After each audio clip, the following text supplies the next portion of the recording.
Now, Anthony Albanese, though, is not backing away from his government's agenda, despite this new criticism from the corporate sector.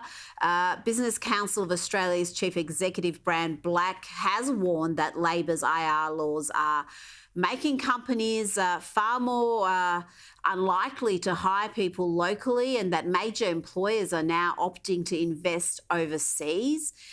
Is that happening with the big end of town, Ian? Are they shifting their investment overseas because of our IR laws? Is the effect that dramatic? Well, it'll be dramatic for Mr Albanese also, because if he doesn't back off, he'll be in the backbenches. You cannot have governments changing the rules when you are making long-term investments. Now, that's what's been happening in Australia since we've had a Labor government. And capital is, with a push of a key, it can just go anywhere else in the world. And that's what's happening. Why would you risk spending hundreds of millions of dollars when you're likely to have your costs increased? All of your due diligence calculations have given you a certain amount of tolerance, and all of that gets thrown out by government decisions. So this is something that companies do all the time. They look at their costs. Well, I wish governments would do that. Companies look at saying, well, can we get better bang for our buck somewhere else? And there are some places where it was very, very expensive to operate. I come to you from Broken Hill. This was a union mining town. This was a very, very expensive place to operate. Fortunately, it was the world's richest and biggest ore body. Those days have now finished. But in former times, this was the golden cow. Now, those conditions don't exist any longer. If we're manufacturing a widget, we're competing with Thailand or United Arab Emirates.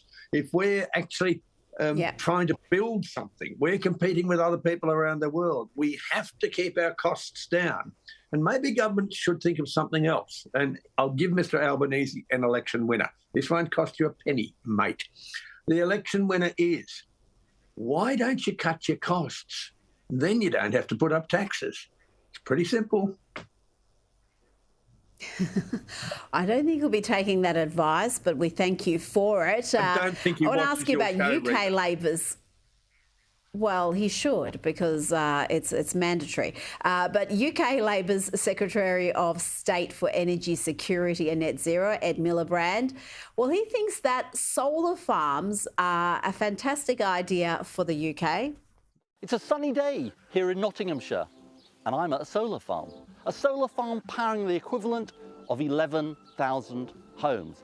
Now, solar farms like this are controversial for some people, but we do need them. Now, that's all well and good, Ian, but there's a little problem. The UK only receives around 1,400 hours of sunshine per year on average, so it's about 60 days. How is that going to work? How is any sort of reliance on solar farms going to provide energy security for the good folks of the UK? Well, I can't say that Ed Miliband's been out in the sun too long because he's showing the effects of it. But as you quite rightfully mentioned, England is a place where the sun doesn't shine very much. And he wants to power 11,000 homes with solar power. Well, that's fine. What are you going to do at night? What are you going to do on a cloudy day? He calls them solar farms. Farms are productive. They produce something that's useful. Destroying farmland to put in Chinese-made solar panels isn't a very sensible thing. UK has got big oil and gas fields, big coal fields. It's got a nuclear industry. It's a very small, wet, cloudy island sitting out in the water. It doesn't get much sun. You can't be more stupid than to try to make England a solar country. Oh, well, they'll find new ways to be stupid. Ian Plimer, thank you so much for your time this evening. Thank you for having me.